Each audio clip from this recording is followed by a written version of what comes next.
The other Allied commanders believed he was either exaggerating or had finally lost his grip on reality.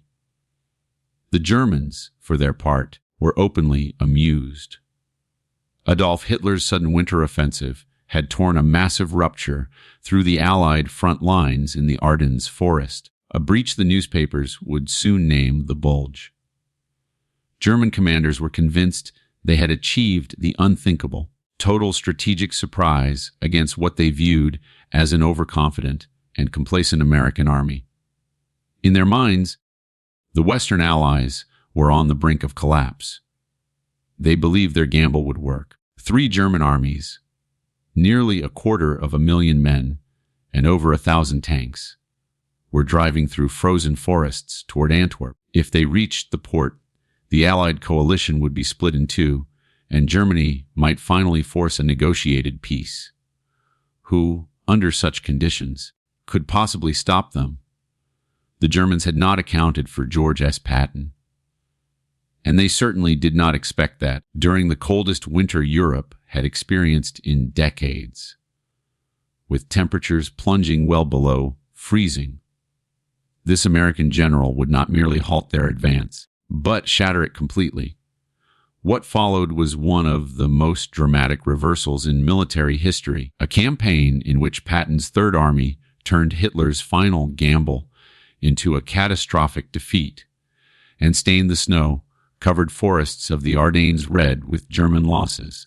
This is the story of how George Patton transformed disaster into triumph and delivered what would become America's greatest battlefield victory of the Second World War. Lieutenant General George Smith Patton, Jr.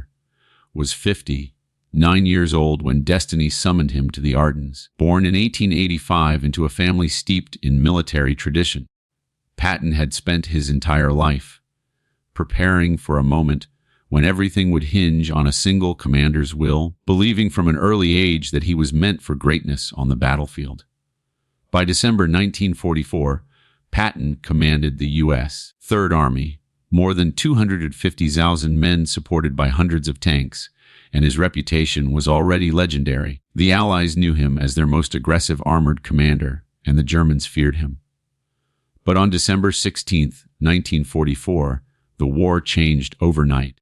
As Patton's Third Army advanced through the Saar region, preparing for its own push into Germany's industrial heartland, Hitler unleashed Operation Watch on the Rhine.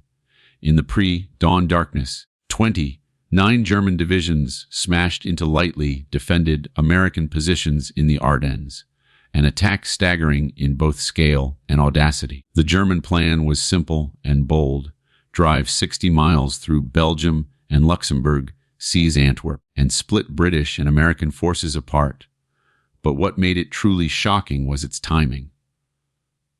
Allied intelligence had failed completely. Under strict radio silence and nighttime movement, the Germans had secretly assembled 250,000 troops and 1,000 tanks, achieving total tactical surprise as German armor surged westward, overrunning American positions and plunging Allied headquarters into chaos. The crisis peaked on December 19th, when Supreme Allied Commander Dwight D. Eisenhower summoned his senior generals to an emergency meeting in Verdun. German spearheads had driven nearly 20 miles into Belgium. Strategic road junctions were threatened, Bastogne was encircled, and entire American units lay shattered or scattered. If the momentum continued, Antwerp might fall, and the war in the West could be fundamentally altered. To understand what happened next, one must understand the man who would decide the outcome. George Patton had been training for this moment his entire life. As a young officer, he devoured the histories of Napoleon, Alexander the Great, and Julius Caesar, believing that great battles were won by commanders bold enough to seize opportunity. In the First World War, he led America's first tank units into combat, learning the decisive power of armor and speed. His career was not without controversy. His brilliance in North Africa and Sicily was nearly undone by the infamous slapping incidents. But even his critics acknowledge his genius. The Germans feared him so deeply that Allied planners used him as the centerpiece of an elaborate deception campaign, convincing German intelligence he would invade at Calais rather than Normandy, and by the time the Third Army broke out of Normandy in July 1944, Patton had learned to temper his explosive nature without dulling his aggression.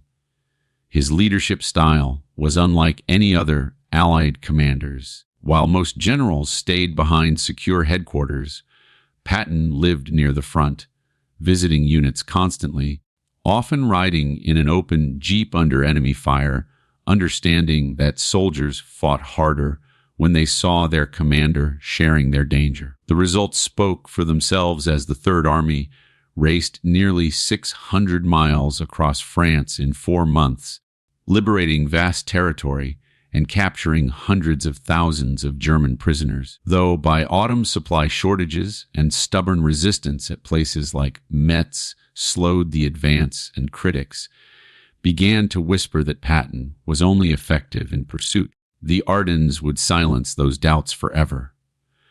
At Eisenhower's conference in Verdun, the Supreme Commander asked Patton how long it would take to pivot the Third Army north and counterattack, and Patton's answer stunned the room. While others struggled to grasp the scale of the crisis, Patton was already prepared. His intelligence staff had detected unusual German activity weeks earlier and drafted 3 contingency plans for just such a turn. This was Patton at his finest, not reacting, but anticipating. His proposal defied conventional military logic: disengage 6 divisions, rotate an entire army 90 degrees, and march them more than 100 miles through frozen winter roads without losing combat effectiveness. Something most theorists would have dismissed as impossible. But Patton believed in audacity, in attacking always, and he immediately recognized the fatal flaw in Hitler's plan. The German offensive depended entirely on speed. Their fuel reserves were critically limited, barely enough for 6 days, and any delay would doom the operation. Patton would strike where the Germans were weakest, at the base of the Bulge.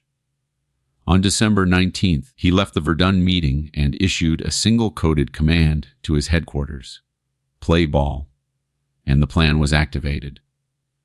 Within hours, more than 130,000 vehicles began one of the most complex troop movements in military history as the 4th Armored, 26th Infantry, and 80th Infantry Divisions surged north with supply convoys hauling over 60,000 tons of equipment through hellish conditions of blinding snow, frozen roads, inadequate winter clothing, jammed weapons, and engines that had to be restarted constantly to prevent freezing. Yet, Patton understood morale mattered as much as logistics, and while other generals stayed warm, he continued touring the front in an open jeep, wearing only a heavy winter parka, his face frozen and hands cracked, his presence spreading through the ranks like electricity.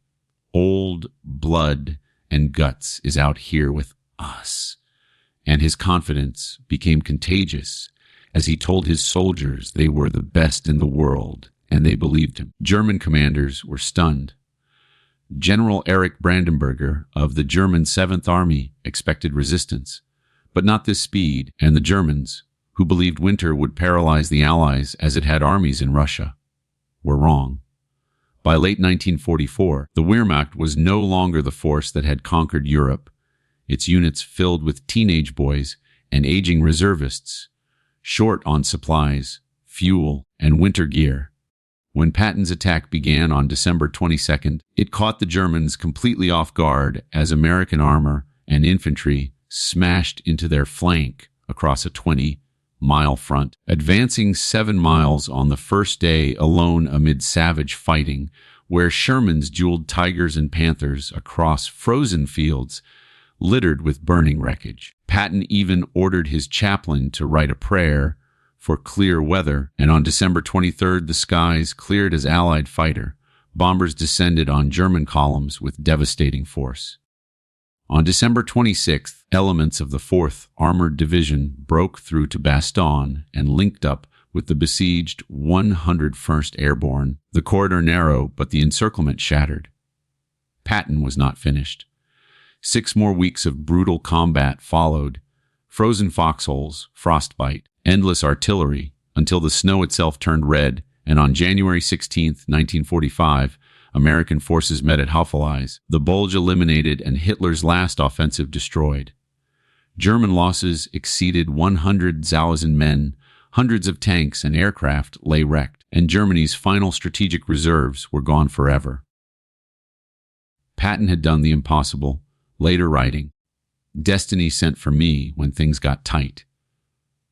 The Battle of the Bulge proved that George Patton was far more than a reckless aggressor. He was a commander who understood that leadership, speed, and absolute confidence could overcome any disadvantage. The Germans were no longer laughing. The Ardennes became not Hitler's triumph, but his final defeat.